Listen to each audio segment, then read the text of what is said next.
You know?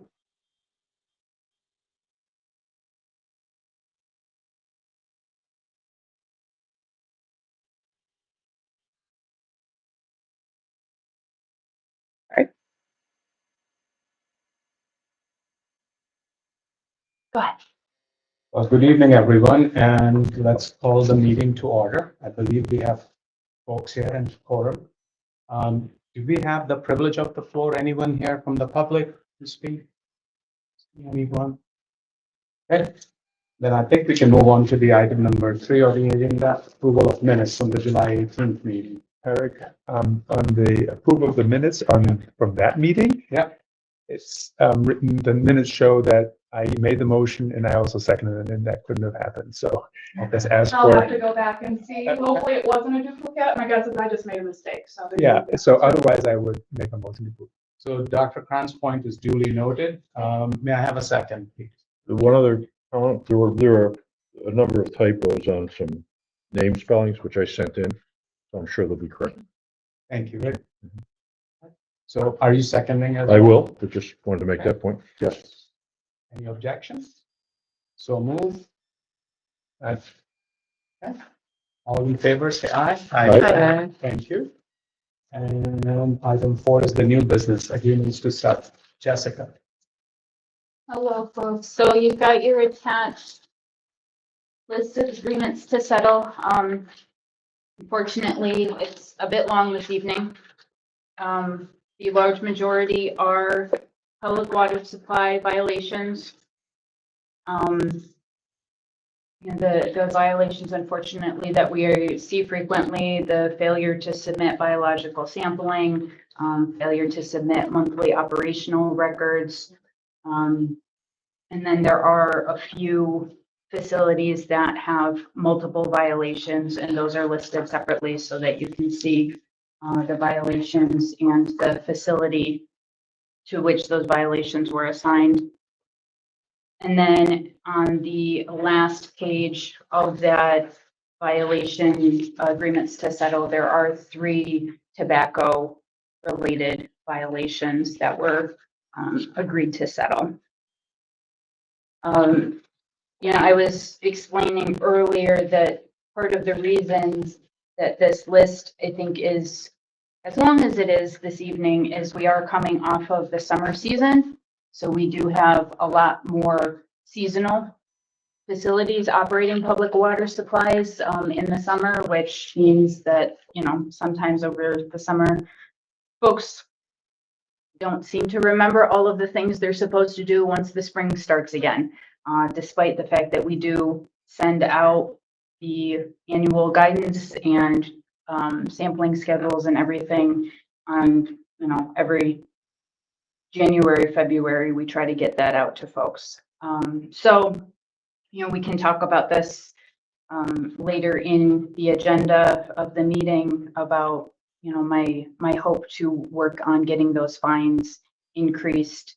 So with the goal of reducing the amount of fines that we're actually issuing in the future. Do you really think that'll be the case if we increase that? I feel if I don't want to have an overly aggressive fine schedule, but all of these fines or all of these situations create more work for my staff and are creating potential public health hazards by not having reliable drinking water supplies. So my hope would be if we increase the fines to a point where they're gonna actually, businesses are gonna feel it a little bit, then we can actually make a difference in some of this and get folks' attention to the fact that they need to have this information under control. You know when the last time fines were increased? I talked to Natalie. She said that the water fines have been pretty much set at $100 per violation since roughly 2013. So it's been a minute. Yeah. And it doesn't go up with multiple? So we've been working on establishing a pattern, but because we don't have anything sort of concrete about what that looks like, we've been hesitant to make decisions because we want to make sure we're making a universal call. And some of these situations, are a different sort of level, like failing to submit a monthly piece of paper doesn't cost the operator anything to do.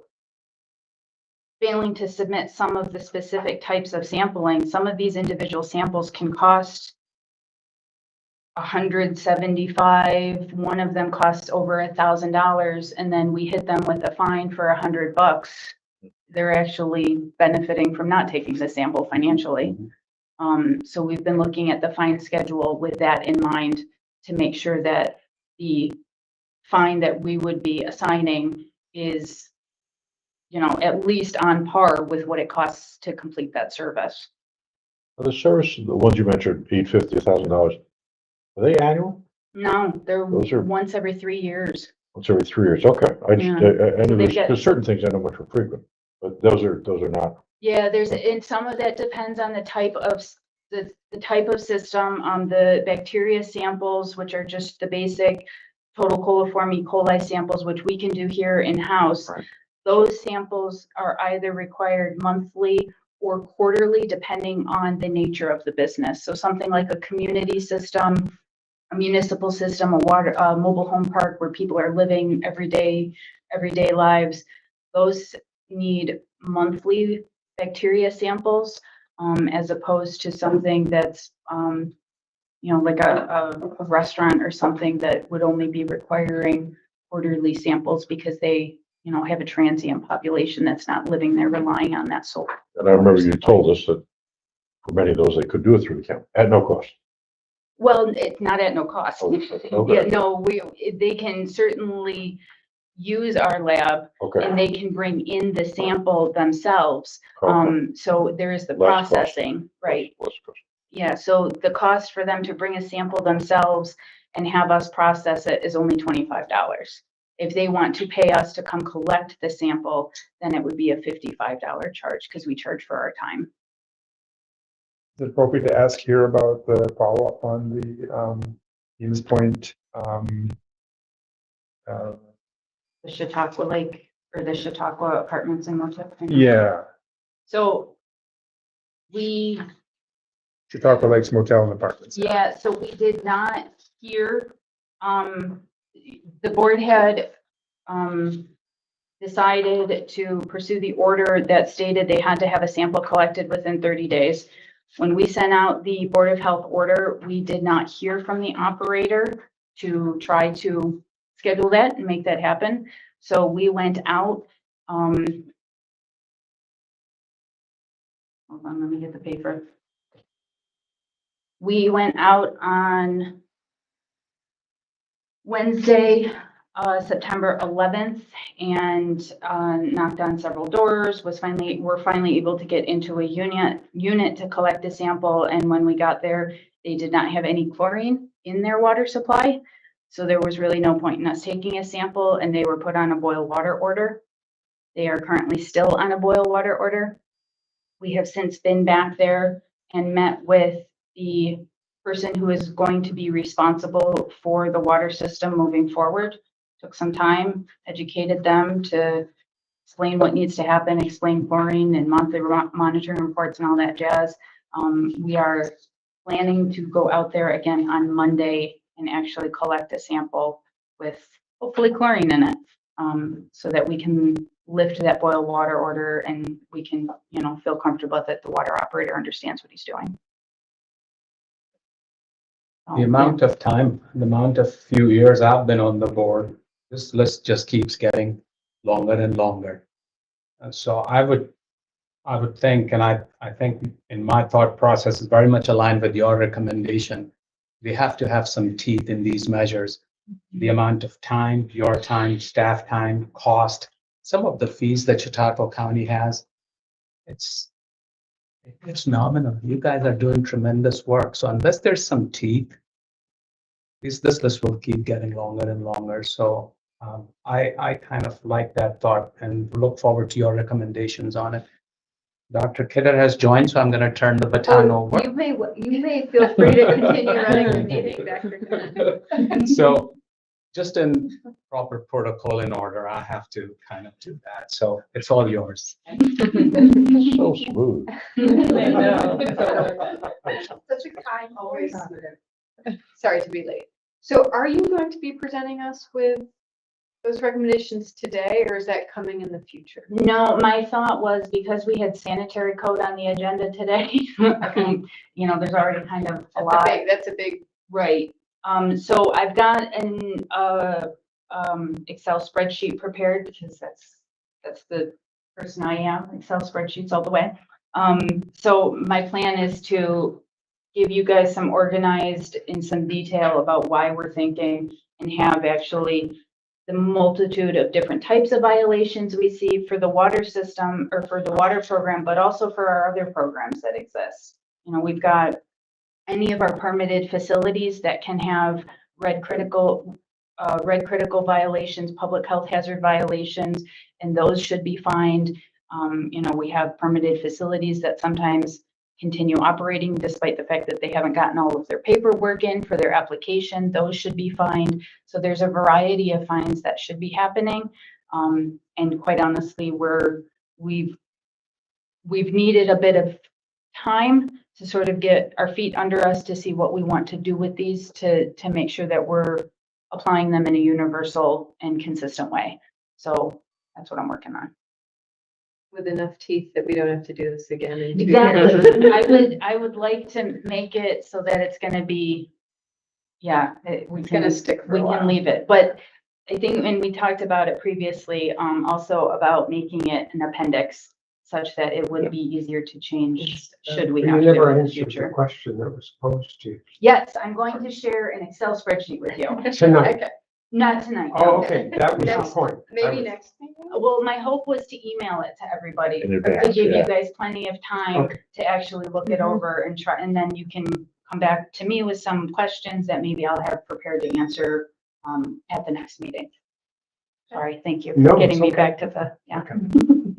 Before we move on from agreements to settle, can I just ask on the Atupa violations? Yeah, It appears to be the same owner doing business as different smoke shops. yep.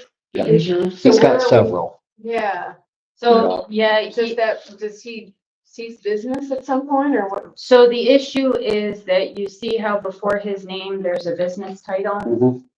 That means that when, so we talked previously about if you accrue so many points that you get a license suspension or revocation. It has been our experience that individuals who own these shops, when a license has been suspended or revoked, they will find a creative way to rename the ownership of said shop and then continue doing business under a different LLC and or operator. He owns some in neighboring counties as well. He's one of our main problems in Allegheny County. I had one question about it though. Sure. In the fining, I see for his Puff Pro shop, Mhm. it was a $850 fine, and he was fined as selling flavored vapes to an individual under 21. Yeah, But in the other one, he got the $1,600 fine for offering flavored vapes for a sale at retail, which is the same thing he did to the person under 21. so the issue was that in the third violation, we were able to identify the number of product items that he had. Oh, okay. So we're able to find, so in that one, they Yeah. didn't actually sell any of those items. They simply had those items in a place that was undeniably available for sale. Right, So because we he inventoried and fined per item. keeps them right around the corner, but he Mhm. brings the bin out, and he's probably got 40 to 50 in that bin at a time. He's got his catalog right there on the counter, and very freely sells. He's got hundreds and hundreds of these in the shop. And so the problem is that we Yeah, don't have authority to to go behind to the go counter. behind the counter and or to go into back rooms. So Not we yet. can, right, so we can only see what is very obviously available for sale. So in that last circumstance, I don't know if somebody left something on the counter that they weren't supposed Yes, to, yes. but we were able to walk in there, see them, and I clearly identified that they were for Well, sale. that's so good we knew because the story. they've got one young man in there that has gotten a little sloppy with it Mhm. and he doesn't always take it back. And I've been trying to watch what's going on with that, but hopefully the state legislature gets that loophole corrected. It's a bill before them, but Right. we don't know when There's that'll a lot happen. there's a lot of support through the Yeah. State Association of Health Officials, lobbying for Yeah. closing a number of the loopholes. And in addition, just a quick side note to kind of, maybe preface some things creative things we're looking at in the future. Jessica referenced kind of our limited capacity in regards to enforcement and behind. There are some creative things that, actually kind of believe you're gonna be talking with Steve. So Steve Tomorrow, yeah. Steve Kilburn, who is now with the health department. I'm sure you all are aware of who Steve is. He's going to be working hand in hand with Jessica's team and helping us cross over with some other departments like the district attorney's office, and some capacity they have for enforcement in ways that we don't, to partner in some of these audits, we'll call them, and monitorings that they're able to do. And they have some other enforcement through penal law, really, that we wouldn't have. So we're looking at really kind of working together in a more comprehensive way to help, even at the local level, close some of that. Yes.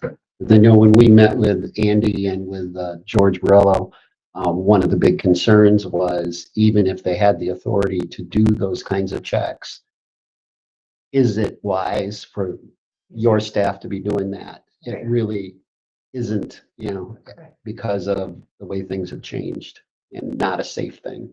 Yeah, the shops aren't all. They're just- not safe. Yeah, they're not gas stations with groceries and all of these other products. Yeah, Some of they're these not standalone necessarily shops there with have. the mission to improve the community's health and wellness. Oh, they'll tell you they are. They've told me that. They you probably look at have this- your picture out there as a do not allow this guy. Well, Yeah. they right now don't know who I am. Oh, yeah. Yeah. Stayed under the radar. I've stayed under the radar. Now, John, my coworker, everybody's figuring him out.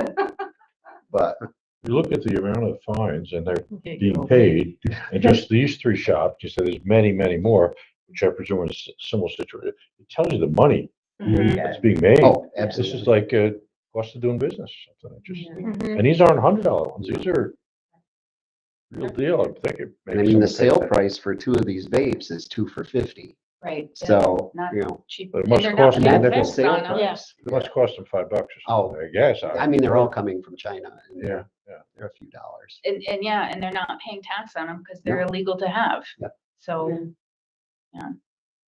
Oof. All right, are we done with agreements to settle? Any other comments, discussion? Questions? We don't have to take any action today, right? We No, have I any don't- hearings or yeah, anything? next meeting, I will have, I am predicting at least 2, if not 3 things to chat with you folks about. We'll see how it goes. All right, moving on to old business. Sanitary code. Sure. Well, so first thing I wanted to do was pass out, so in January of 23, we actually voted to increase the fees and change the fee schedule, but we hadn't updated the sanitary code to include that new fee schedule. So I wanted to share that with everybody because the fee schedule is referenced in the sanitary code and we sent it through, to the state to make those changes, but we just didn't actually change our document. So, Is this then an addendum? so this would be at the end of your sanitary code, there's Article 23. Yeah, that is fees. So this should be replacing all of this Article 23 information. And this is one of the things that, when I became director and sort of walked in and started looking at the cost of doing business and the different things that we do, looking at this fee schedule was one of the things that I looked at, and so we bumped things. So that was the first part of what I wanted to share. The second part of just a general sort of update that I wanted to share is we are talking with Chautauqua County legal folks about how Board of Health orders and notice of violations are communicated. The days of snail mail and that sort of business are going by the wayside a little. So we're looking at ways to make it official that we can incorporate electronic communication and have that count towards, our legal processes moving forward. Some of the folks that we tried to serve hard copy Board of Health orders to, they either just refuse the certified mail, or I don't know what happens to it, but they don't pick it up. Meanwhile, they're communicating with us freely over email. So, but it's frustrating because I can't use that email as evidence of Board of Health orders being served because it's not actually written anywhere. So we're working with our legal folks to move us forward into the modern electronic age with that sort of communication awareness. The other areas that I wanted to draw attention to, we talked a little bit about the water sewage survey and property transfer exemptions at the last meeting. And it was something that I didn't know if folks had had a chance to look at those exemptions or had any sort of opinions about them, but there were a few points that I wanted to touch on. So I don't know if everybody has it with. This what we have. No, this is. No, that's Erie Erie County County. sanitary code. Oh, so did we bring our copies of our sanitary code? You don't Okay. carry them around with you. Um, And we can set, yeah, Matt has his. Okay. Well, so I guess I can speak to what they are to, give you some food, some things to chew on. One of the exemptions that we've had to the real property transfer requirement has been that properties sold through Chautauqua County tax auction have been exempt from the property transfer. I'm not entirely sure why they decided to do that ever. The first exemption in the real property transfer requirement is for properties involved in a tax foreclosure. But my understanding of that is the county is taking the property when it goes to tax auction. So that's the part that should be exempt. But then once somebody buys it, they should be doing the work to bring it up to whatever standards and have the work done. So I just wanted to clarify with the board that, that is the direction that everybody is comfortable with us moving forward on.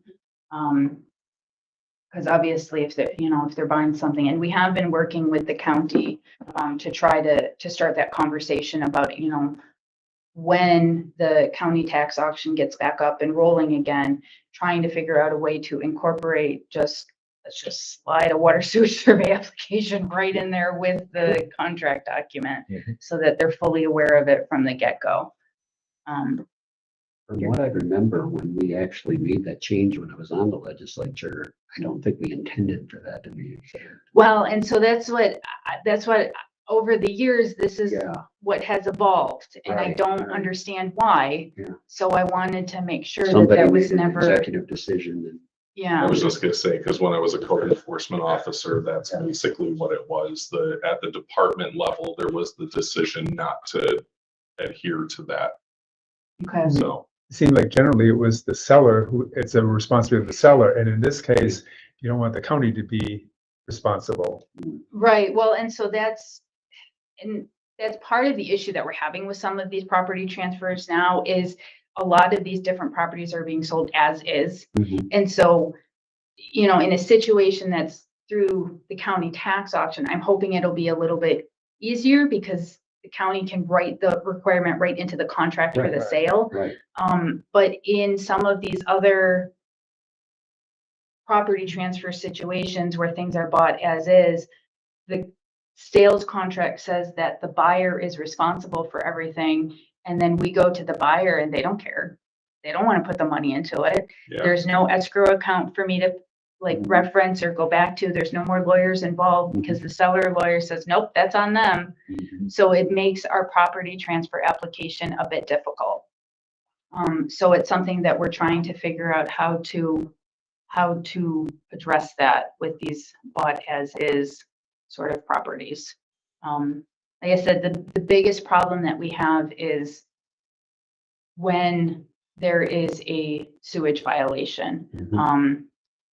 For instance, it's an unfortunate situation that we have recently found. 2017 property was sold as is. We were never able to establish contact with the seller or with the buyer.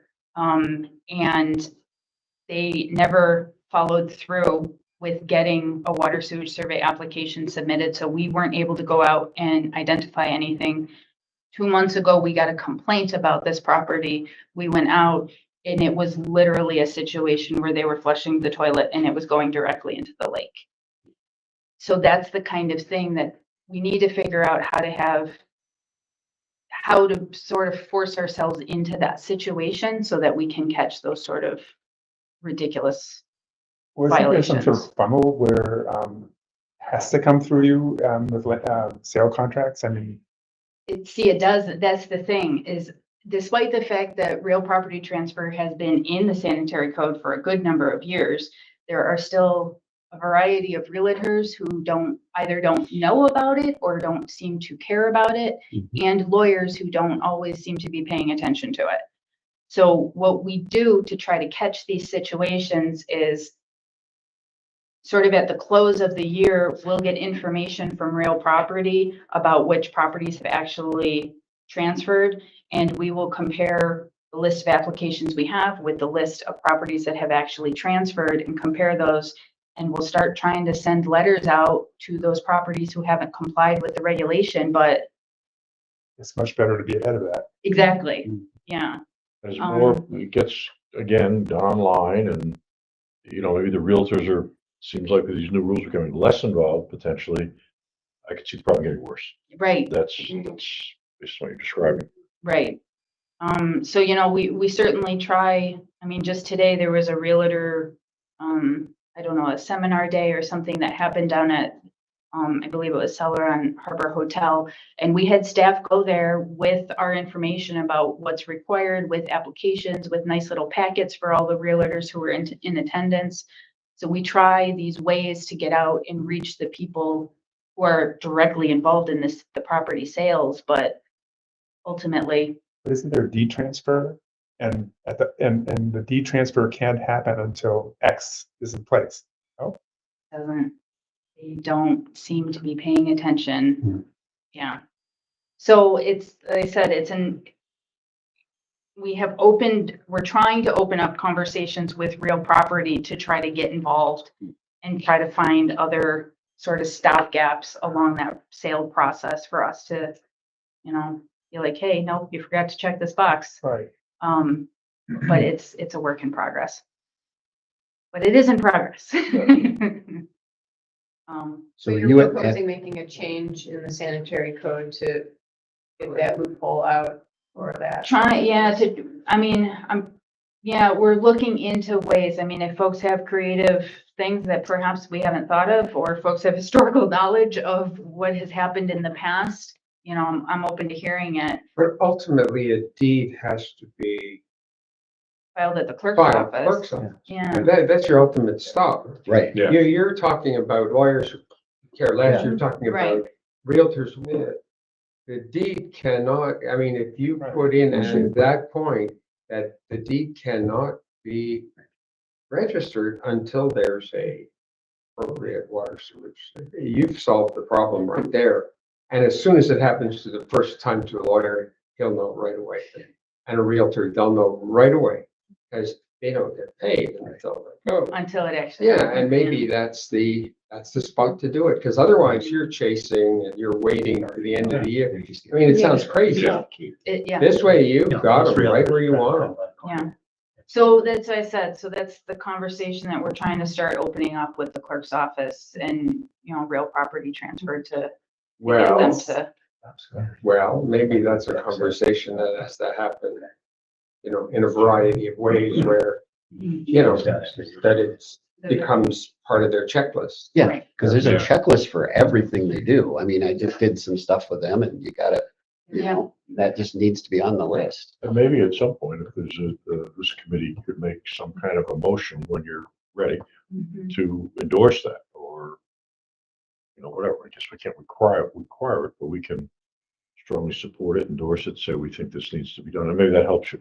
Because Yeah. you've got some, we're supposed to be meeting, we ought to have some ability to be heard. Yes, and exactly to that point, including more specific language in the sanitary code is another layer of that as well. This has to be adopted at the county level. It is then distributed throughout the county. And yes, in order to have something like that changed with the county clerk's office, that changes their process. And so that there's a level of jurisdiction and due process there as well. So certainly voiced support would be absolutely helpful in those situations. So So you don't know when you're ready and what you really want to say, but you could prepare a draft resolution or something like. Thank you. Yeah. So with that, really, I would love to see a kind of goal for the 2025 year to have a look at the sanitary code and make some of those updates. In talking with Jessica, I think her goal for the next meeting was to put some of these spaces where she already has some really good insights as to we absolutely could use help here, get you some of the fee schedule breakdowns that we talked about.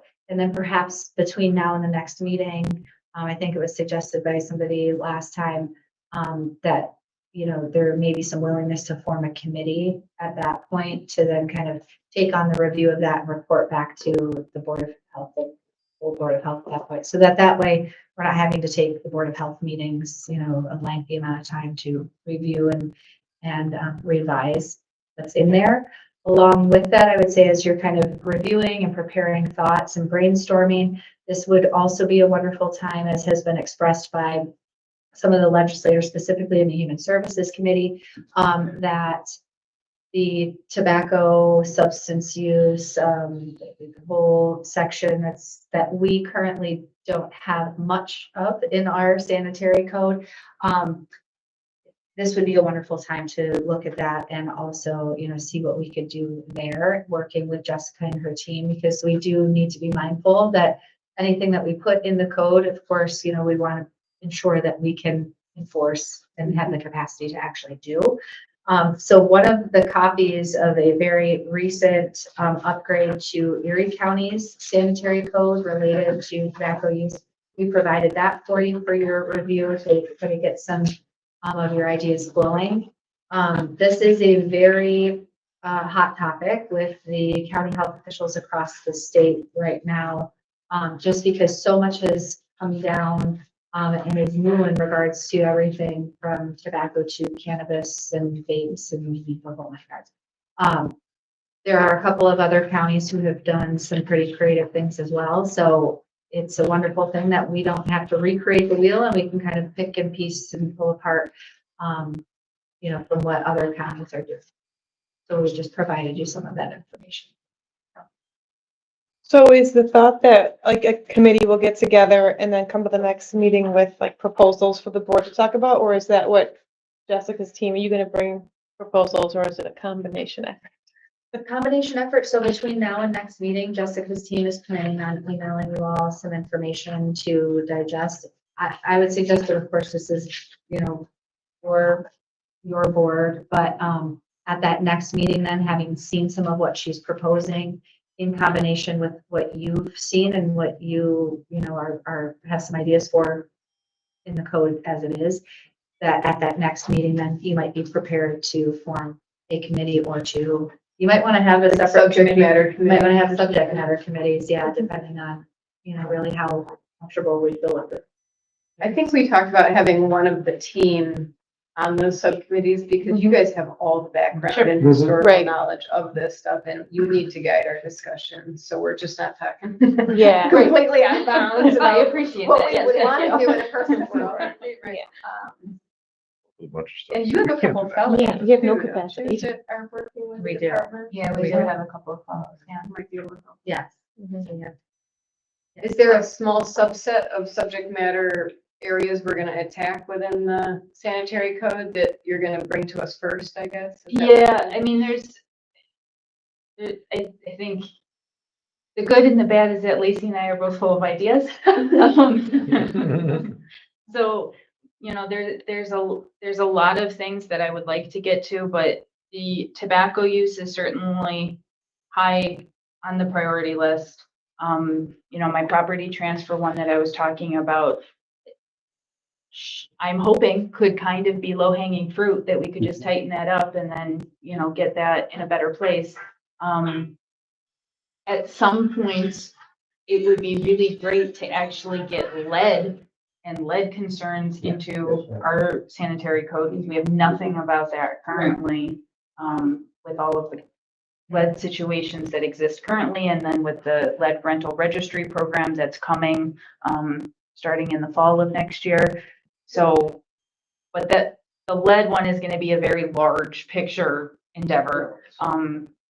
So I think a tuba and tobacco right now should be a focus, because that's unfortunately the problems in that program are very easy to identify. So we need to find a way to actually address the problems.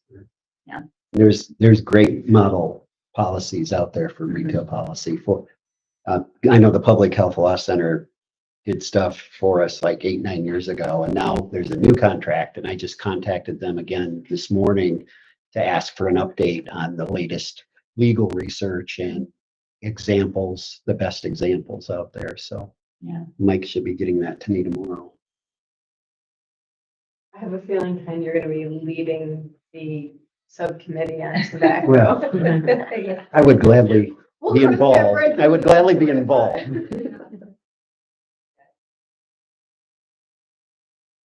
So that would be the plan. And yeah, there's little things throughout, just, grammar and wording and different things that we'd like to tweak.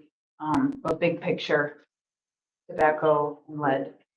Okay, so we should keep our eyes out for what you send us between now and next meeting, read it, and then we'll make an action plan at that meeting to. And if you come up with questions that you want me to prepare prior to the next meeting, by all means, please help me with questions. Summer's dying down, so maybe I'll have some free time. Jessica, did I hear you right? You're not tackling lead and sanitary code at the same time. You're parsing it one and then the other, because lead being a bigger. Well, we need to incorporate lead into the sanitary Okay, so we code. need to just Yeah, do it. yeah. Yeah. I like that thought. Lead has just been on the back burner, not for the county, No, but in not, the sanitary right, code. not for in our long. day-to-day work Yeah, that we do by yeah. any means, but definitely it hasn't taken a strong position in the sanitary code. And it might work out sort of seamlessly too, if you are looking at some of these property transfers and deeds. I mean, it's kind of all in that realm of housing. Which is something that Jessica and I have had quite a few talks about with her, because you can't talk about lead without talking about housing. So, they go hand in hand. So again, do we have to have every, detail line item, but if we could at least have something that speaks to it, gives us some, and some basis from which, to enforce the work that we do. I think that would be Sounds great. an important step. Okay, is that it for old business? Any other old business that anyone needs to bring up? Okay, we will move on to the director's report. Okay, now it's time, we're closing in on 7. I've been trying to keep my reports. I hope this format is okay for everybody in the reports. If you'd like more of a narrative or something, please certainly reach out to me. I'm always happy to, but I do like to move things along for you as well too. Before I kind of start in, I should have included in that new section. It might be worth noting because this was kind of recently in the newspaper. Speaking of Jessica's team, and they monitor the public water systems and private water systems as well. But if there ever is an issue that rises to the level that their office is informed and they need to act, the action that they take is really in partnership with a said municipality that is experiencing an issue. It is in good faith and partnership that our health department amplifies messaging of a public water issue to those communities. But it really technically is the ownership of that municipality. So recently, it was in the North County, there was a water main issue, right? Okay. Jessica's the expert in this, but I'm learning all the language. And as a help and amplification of making sure that residents who may be affected by that issue, we manage at the county level a New York State platform called New York Alerts. We have authorized users of both the health department and emergency services. It is an online subscription platform that you can get a push notification to your phone or electronic device about something, and you can target specific areas. So recently, our office sent out a New York Alerts about a specific issue in the North County, and then Jessica's office followed up in proper protocol to then do a full press release about that. There was nothing out of the ordinary about that timeline, but it seems that there was some confusion perhaps amongst the community and some information in the newspaper. So knowing that many of you probably get questions about those sorts of things if you're on the Board of Health, just wanted to keep you aware, and also plug, if you're not subscribed to New York Alerts, please subscribe to New York Alerts yourself. So the lag in that information had nothing to do with that New York State or some other entity alerted the organization and the county was somehow behind that effort. It's both of our messaging and both of our platforms that we utilize. They're just utilized in slightly different ways. So just wanted to throw that out there. Also to follow up on some information that we were keeping you in the loop on. I'm sure you are all still aware of the Jamestown, what they're calling encampments. We have been in a number of meetings, both our health department, but also partner agencies at the county with the city of Jamestown about this topic that they are working on. In addition, there is a lot of community and coalition work happening around this subject matter. And most, coming up, I guess, on the horizon, the United Ways of Chautauqua County are helping to facilitate really a kind of community stakeholder approach to really understanding the underlying issues that really contribute to this. So this is something probably in all of the work that you all have done over the years, you understand that this is not just one issue in one place at one point in time. This is a multi-layered, everything that includes every social determinant that we can think of, the whole 9 yards. So it really is a comprehensive subject matter. We have not been very much in the forefront of it because really technically this is a city code enforcement initiative and intervention. So we have just been providing technical assistance and been in very close contact and communication with their planning and development director and helping them along the way. So just wanted to keep you apprised of that. It has also been talked about, at different times in the newspaper that, these are violations of the county sanitary code and things like that.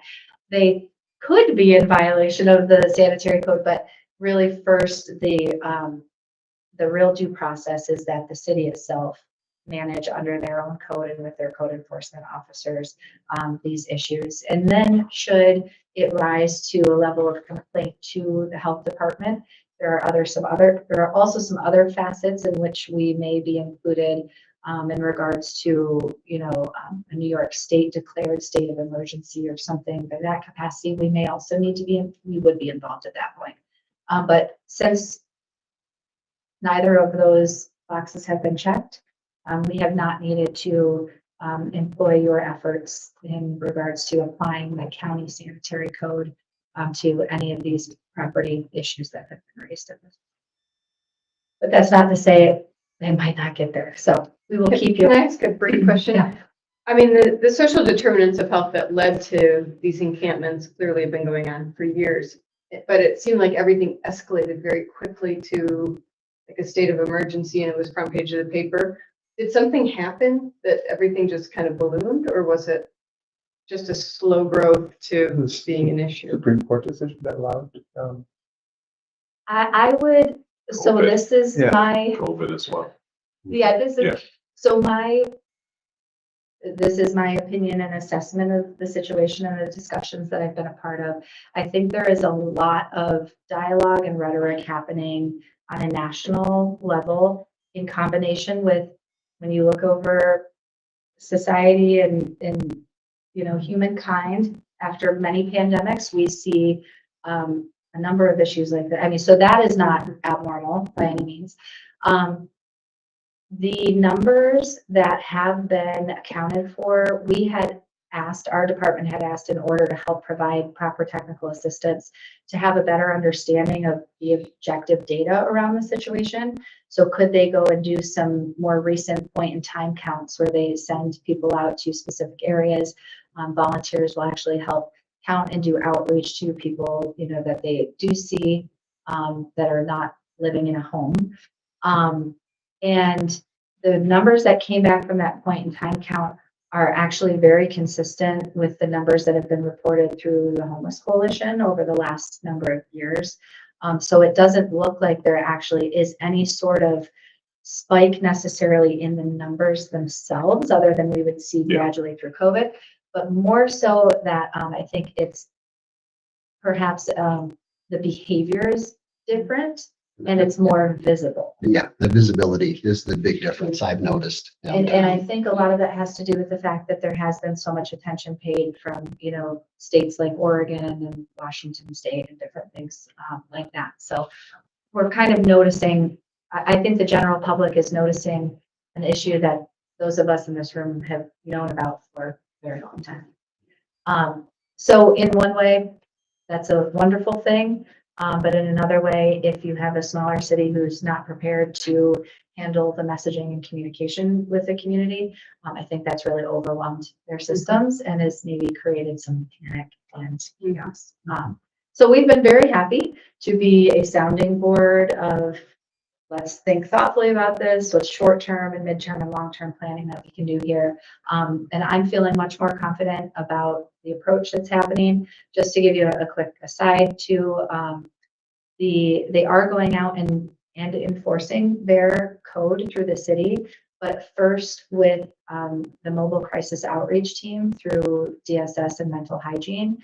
So any of the reported encampments, there is a trained staff that is going out boots on the ground, providing outreach, counseling, and doing their best to link people with services at that point. And then at that point, information is posted about, evacuation, leave the area, all the legal language that comes along with those postings. So, that's an improvement. And there's been some really great partnership with law enforcement as well in the mix. And just from what I understand from that point that you just made, and you probably have heard it too, that's been fairly successful as well. It has been fairly successful. Yeah. And I think has been a great support to the city of Jamestown. They've expressed, very outwardly their appreciation for that partnership. So that's really been a silver lining to come from this, and I think has given maybe other fields, law enforcement in areas that typically don't work in kind of these social worky aspects of things, some insight, insight there. Great. I'll move on to another thing. I think that's a wonderful thing to highlight for our county. And really, this is the work of Steve Kilburn's facilitation throughout the community, again, with many partner agencies throughout the county. But we are seeing so far for this calendar year, a 51% reduction in overdose fatalities in the county. And that is tracking much higher than the New York State and the national average. So New York State is a 13% reduction and nationally a 10% reduction. Does that just mean we've killed off more people last year? Users? Well, Positive, optimistic. I'm just being honest. Well, I I mean, mean, this Been is wiped out already. this is a community that has a finite number of people that are using, and have we just, last year we had a horrible year, did we just kill off a lot of the users? that there I mean, are, I don't know. it will remain to be seen exactly Yes. what the underpinnings are, because yeah, we do have to wait and see what those numbers are. But the fact that we know that typically the surrounding communities, like we would see sort of typically over the last couple of years, similar statistics in Erie County and things, because they are not experiencing those. There is something in particular happening within Chautauqua County, and very much so it's the distribution of Narcan. There is a very active group of organizations, and again, to highlight, it is at no cost to the county taxpayers. New York State, so if you're a New York State resident, you probably pay for it, but in an extra fee to the county, New York State provides all of the Narcan for free to the county. So we just have an active group that really stays on top of that distribution. Evergreen's partnership with the New York Health Program, there's the vending machines and now a couple locations throughout the county. So even if you haven't received it at some point with your interaction with a community group, you can get it now in the public as well, basically at any time. 2 months ago, you said there was a big dichotomy between the North County, South County, where this was happening. Is that still the case, or is that changing now? What's interesting is that the number of deaths that occurred last year in Dunkirk, and don't quote me, but I think there were like 10 of the deaths, there were like 61 deaths last year. 10 of them were in the North County. There have been no deaths now in the North County, overdose deaths so far this year. So that dichotomy still exists in terms of Bigger reduction in the North County, but is there a reduction in the South County as well? there is a reduction in Okay. South County as well. And partly, some anecdotally, what Steve and kind of his cohort are thinking is that there is, the one methadone clinic is located very closely to the North County as well. So there's some access, there's some harm reduction access there as well. I'm gonna get one in Jamestown. Oh, that was proposed for I know. years and just never made it. Yeah, there's some, still some stigmatization and things there. Oh, yeah. The other thing to note, and I thought this would be of interest to all of you, is the 70 to 80% of the overdose deaths that we are seeing are including a stimulant, which has not been the pattern in recent history. Of course, it would have been opioids, things like that. But cocaine and meth really are what we're seeing a lot of. And so some of those initial deaths last year as well, specifically at the end of the year, again, anecdotally, you could associate very easily that these are people who did not realize they were ingesting something like fentanyl because they're using cocaine, not realizing that their cocaine was most likely not laced with fentanyl. Weren't expecting that. Very interesting. The new doctor we opened a clinic in Fredonia. She's worked on a military base in the South, and she said, no methamphetamine. It's all fentanyl and heroin, and here it's all methamphetamine. I mean, everywhere you look, there's methamphetamine, cocaine all over the place.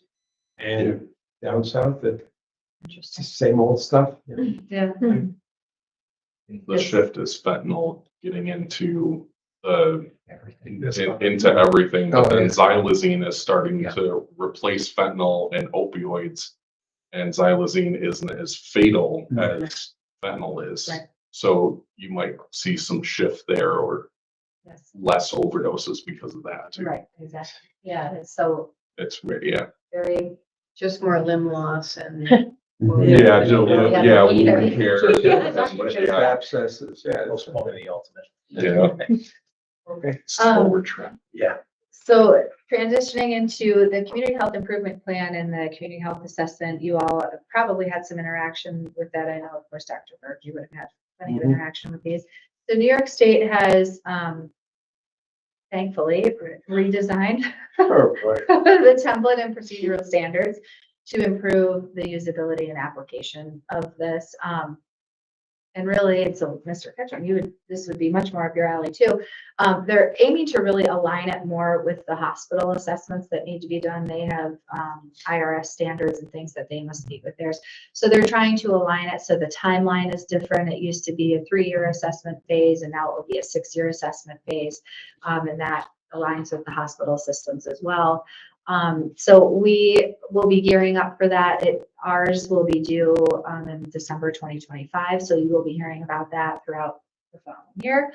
And really, I've kind of set a specific priority area on, we've actually done a fairly nice job in the last round or two of the assessment and the improvement plan of getting respondents, but it's completely, as in most counties, convenience sampling, and not a really true representation of kind of the demographics of our county. So I'd really like to prioritize that this next year in improving our sampling and our distribution of the surveys themselves.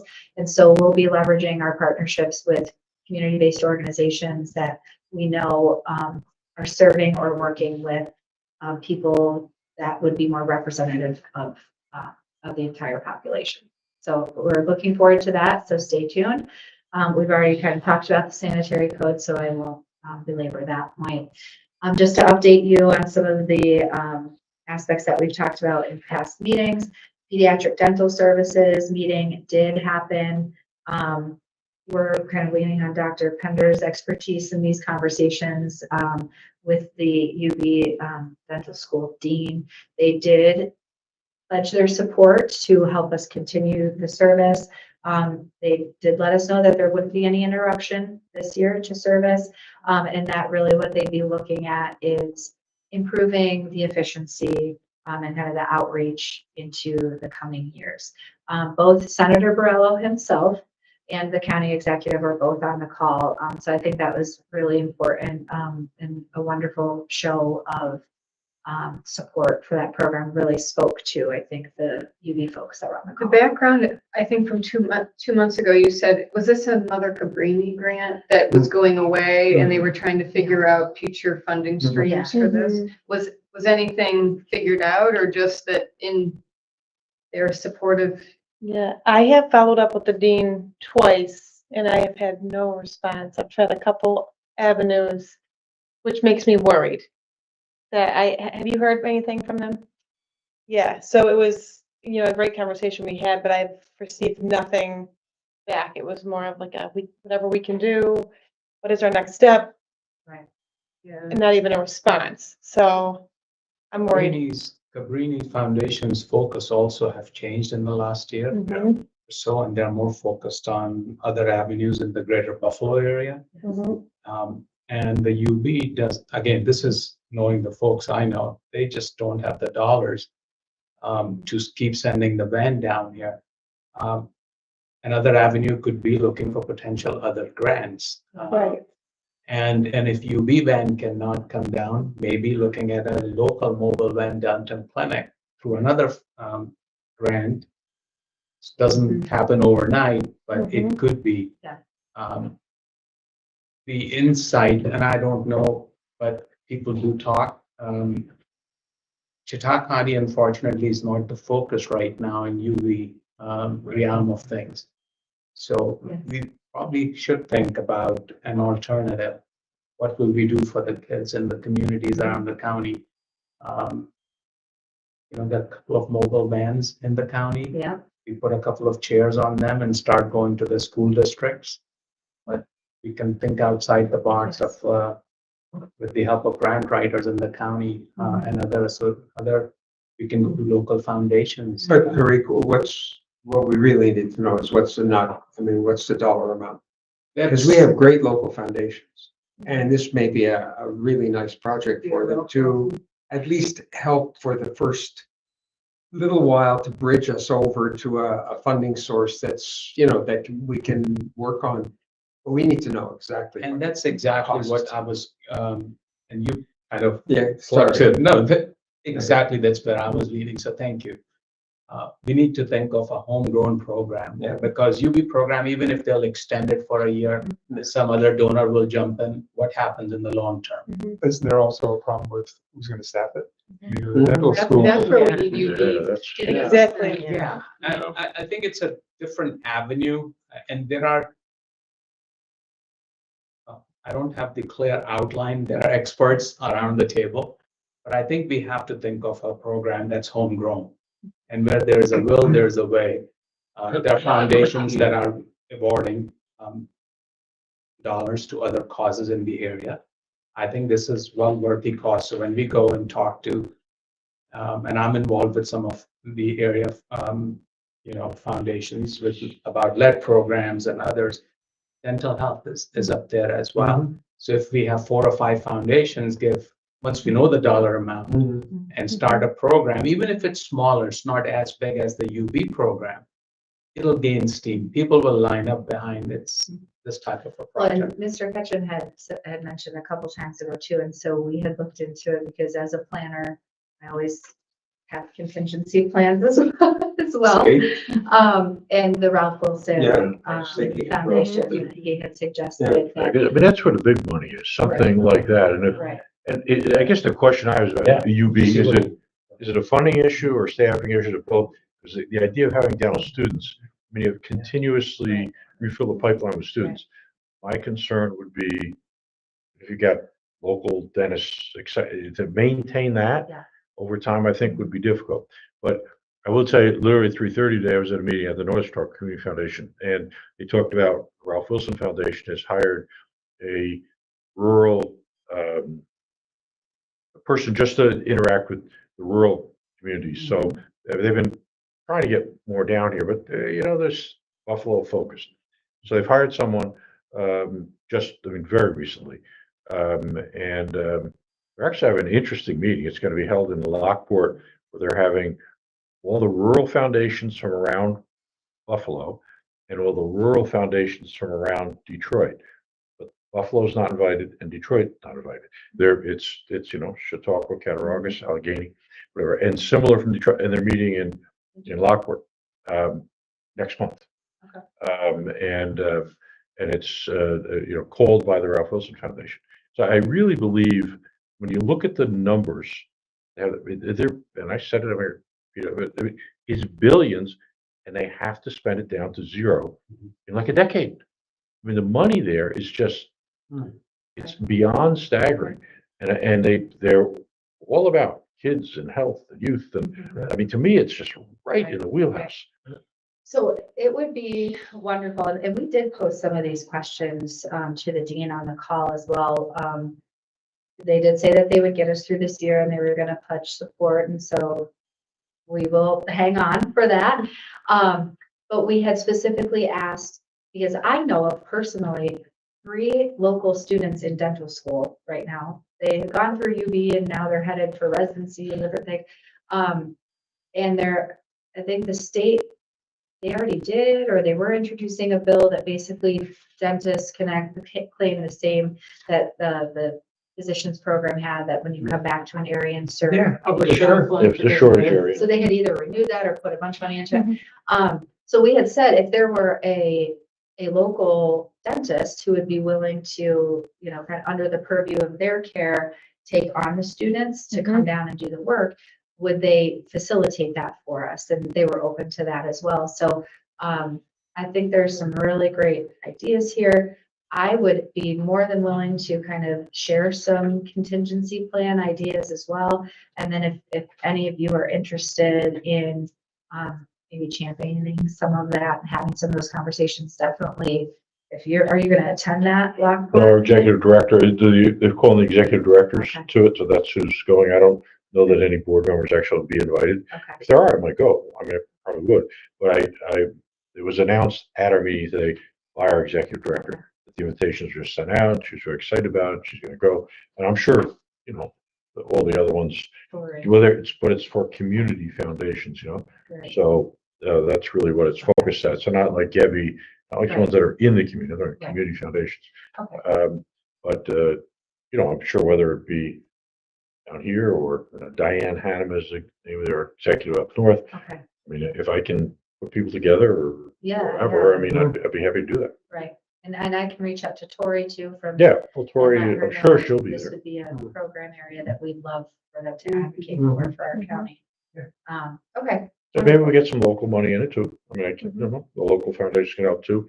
But you're gonna hit the home run, but it's tough to, I mean, yes, a foundation that's got whatever, $50 million sounds like a lot of money. When you look at the spend rate and, you know, 50 other projects, you know, they might be able to give 50 grand. Right. But we need someone who can give 10 million. Yeah. And Wilson could do that. Money Yeah. that Well, yeah, the problem with Golisano is it just, I mean, it's wonderful.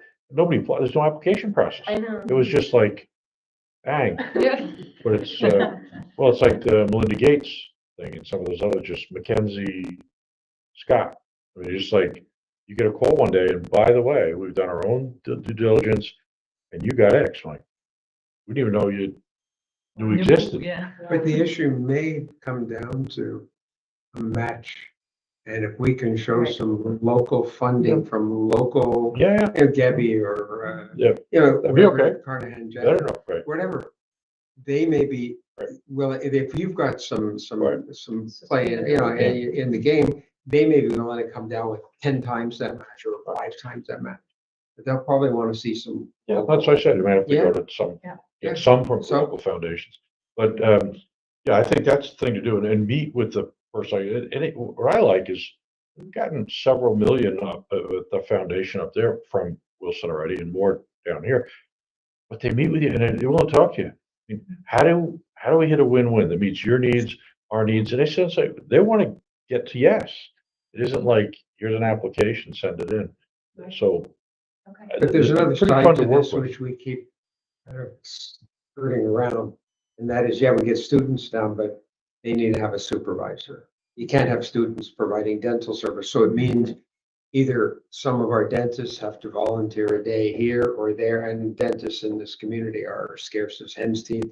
And so how are you gonna get, I mean, it's all right for us to get, you know, we train students all the time, but they're in our office. Here, you're in a van, you know, you're not in your office. It's very difficult. We have to work that That's a out. good point. A stopgap measure could be if UB is skirting the issue, and because foundation money is running out, is to find out the price tag Yes. while we sort our local program out. So let's say it took them, they spent 100 grand Right. for 1 year to put dental services.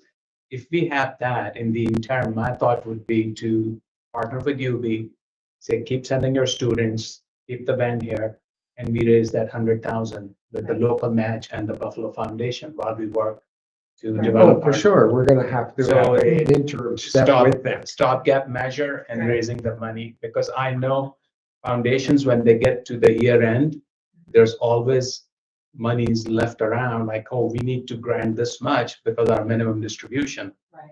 So if we have some numbers going into the fall, this will be a good time to go to local foundation. Hey, we need $40,000, we need $50,000. And I think that will greatly help keep the service going. The other piece, Tariq, which I think we need to know is what's UB's problem? Is their problem money or is their problem the staff down there? I think the money It's is the what I'm money, hearing. and if it's the money and you come and waive 100, and what's they're not this 100 grand. If you waive a $100,000 donation locally under his nose and say, hey, we've got the money to pay for this. We need your doc and the students down here. That may change the whole, your ability to chat with him. He may suddenly answer. the phone. Right.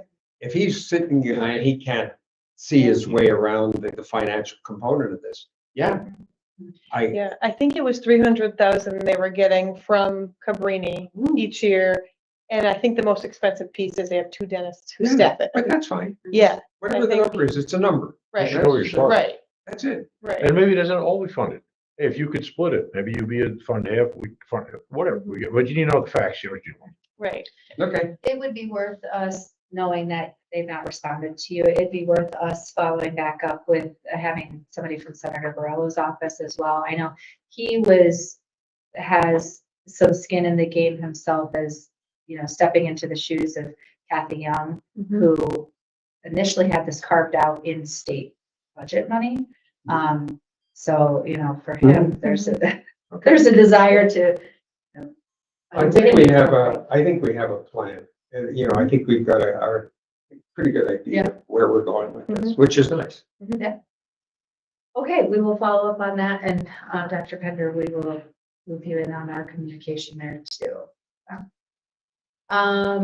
Well, really kind of lastly, before we sum up, in 2025, you'll also, it's my plan to bring you kind of an abbreviated version of what the department's strategic plan will look like.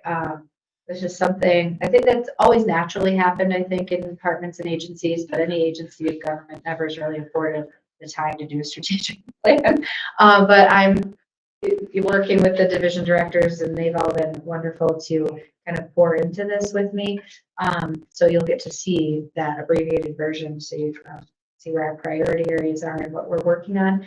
But the staffing is one that I just wanted to keep you all aware of, because this is something we've just been working on as well.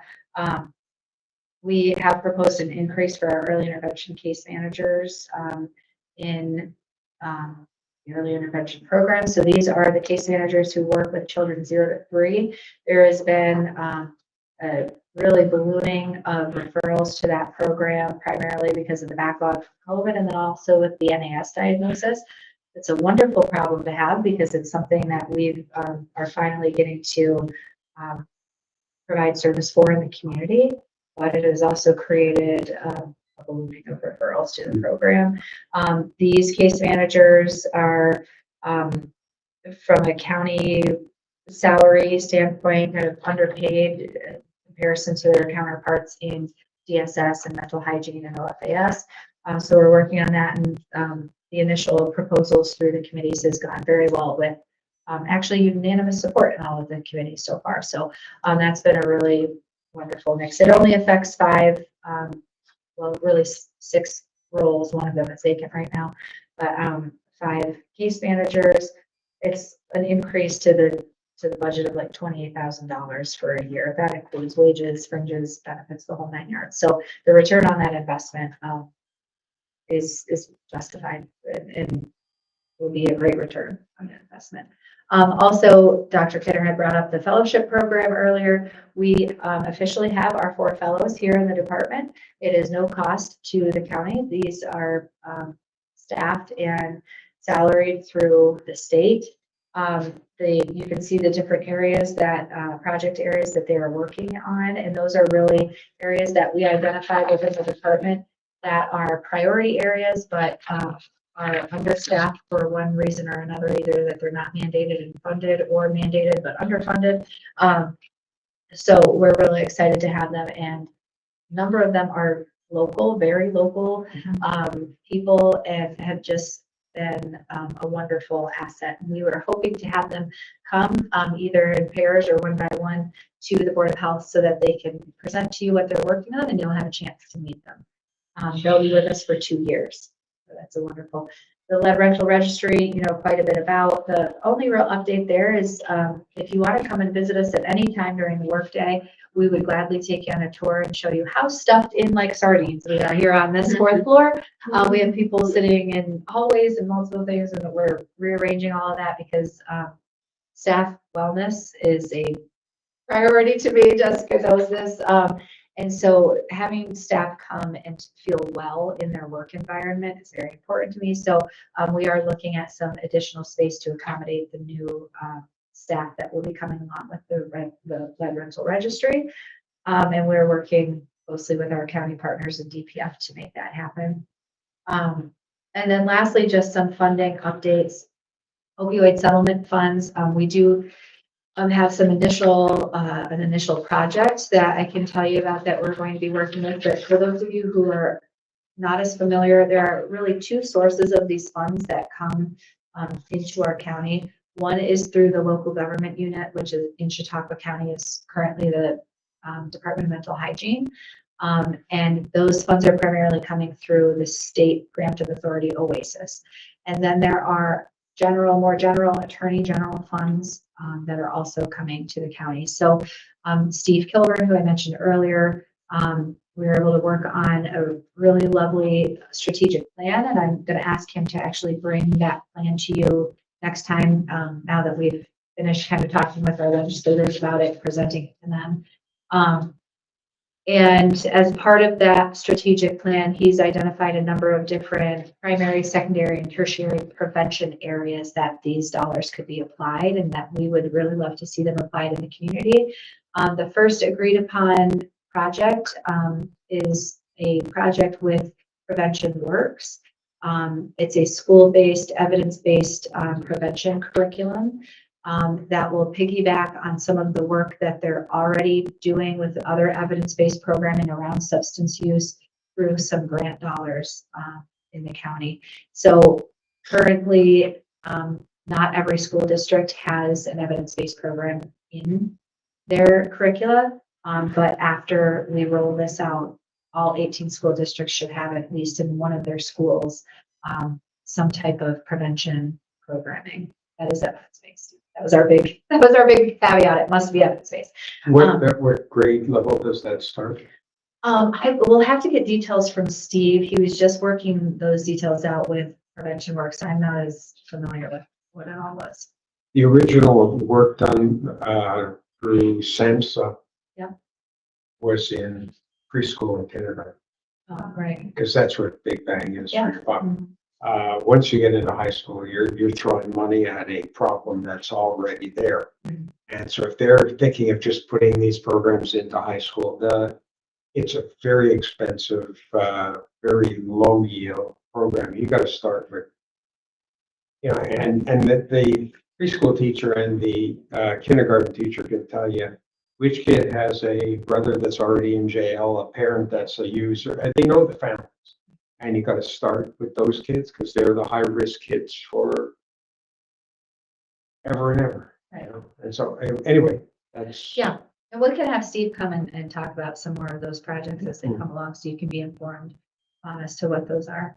And then lastly, kind of along the same lines, dual settlement funds will be coming to counties. Those will primarily be funneled through school districts and BOCES, and then also to the counties as well. So we're planning on taking kind of the same approach that we are with the opioid settlement fund, putting together a really nicely comprehensive planned strategy as to the areas of intervention that we'd love to see the dollars be used in meaningful and impactful ways. Sort of to your point, Dr. Burke, I think one of our priority areas is that specifically around use and substance use and exposure. There's been a longstanding thing that I hope the public is learning more about, that the onus cannot be placed solely on the individual and their behavior. But so much the systems and environment around them, and infrastructure, policy development around them. So it's just beautiful timing with looking at the sanitary code and our TUPA, taking a look at that, what we can do in enforcement. So you'll hopefully see some of those plans in front of you in the coming months as well, as to how we might do that. I've got a fun story to tell you all. We were looking at putting in Growing Healthy into the school system in 1984, 85. We were looking for funds. And Bill Sharp, who was the science coordinator in the Jamestown School District, was on the DWI board.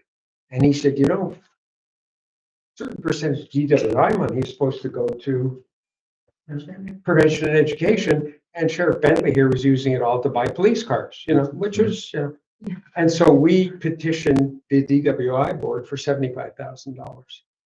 And Bentley heard about it and was quoted in the newspaper as follows: "What the hell does brushing your teeth in kindergarten have to do with DWI?"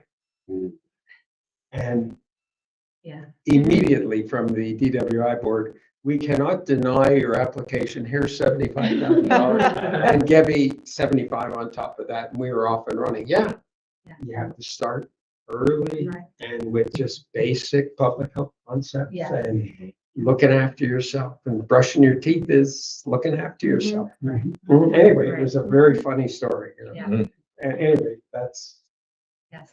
Along with Steve, it might be helpful to have the director of the Prevention Works Programming in Jamestown there from their That, offices yes. and talk about what they're doing right now and what their outcomes are. That'd be great. I mean, I'm sure that Steve has a handle on it, but she could answer No, specific and- questions. And he and Melanie work so closely together. I'm sure she would be happy. Yeah, yeah. Provide some Uh-huh. information. Yeah, Melanie's great. but you're a detailed, company is very interesting to see how, you know, you measure Okay. outcomes are, yeah, they're definite. Uh, Uh-huh. Anything Well, else and they're not gonna on the do other this. category this evening? If anyone wants I to bring wanted to share a little bit. This is like a feel-good thing. I know we were talking about it earlier. I know Dawn was there. I don't know if anybody else was at. I was there all night registering people both nights.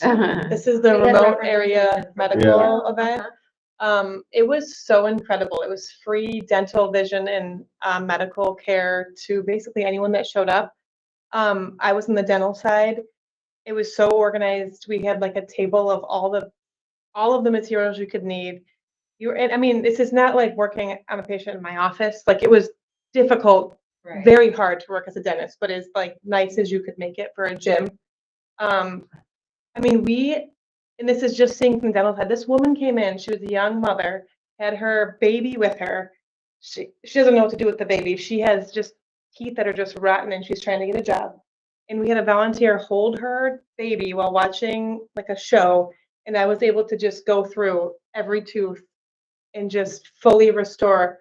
I mean, it was like life-changing just for these people. It was such an amazing event. And people are going, they're walking out with glasses and like completely free. It was awesome. And so we'd love to see more numbers next year. The volunteers were great. We had tons, but we want to just spread the word to the community because it's just awesome. Partly, we did a little debriefing on it. So the health department had some representation there for a couple of different things. It was funny because in terms of, we really are considered now a limited municipal healthcare provider. So we don't do medical services, and that's really in the hands of our, partners in the FQHC. Immunizations we do. So we're like, we're going to come and support. We'll do immunizations. They did like almost 60 immunizations in 2 days. I mean, that's pretty rare for a RAM event.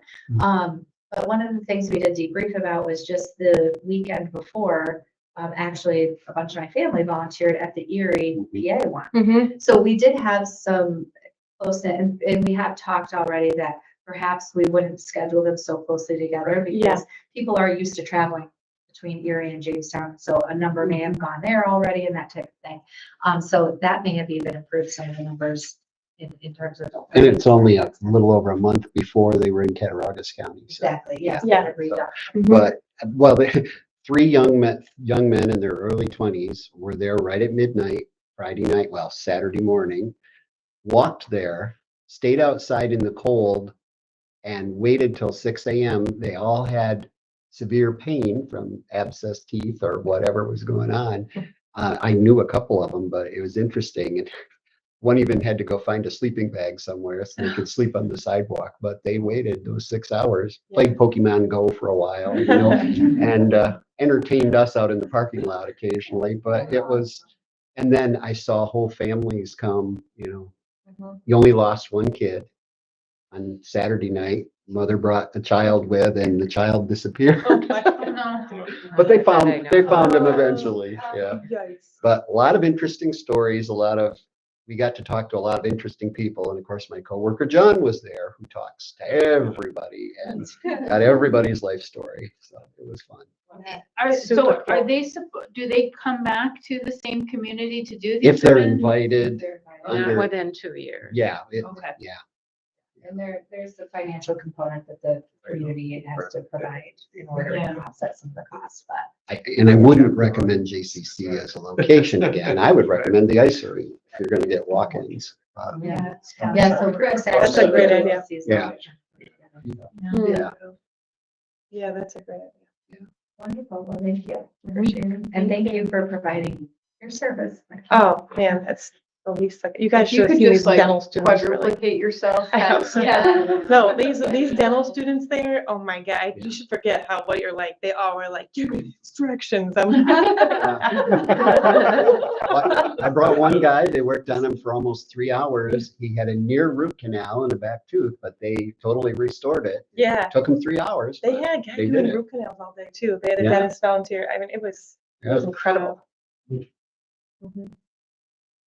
All right, next meeting date is November 21st, and then maybe next time we get the 2025 meeting dates distributed. Can I have a motion to adjourn the meeting? So moved. Second. Right. Thank you very much. Thank you. Have a great day. Thank you.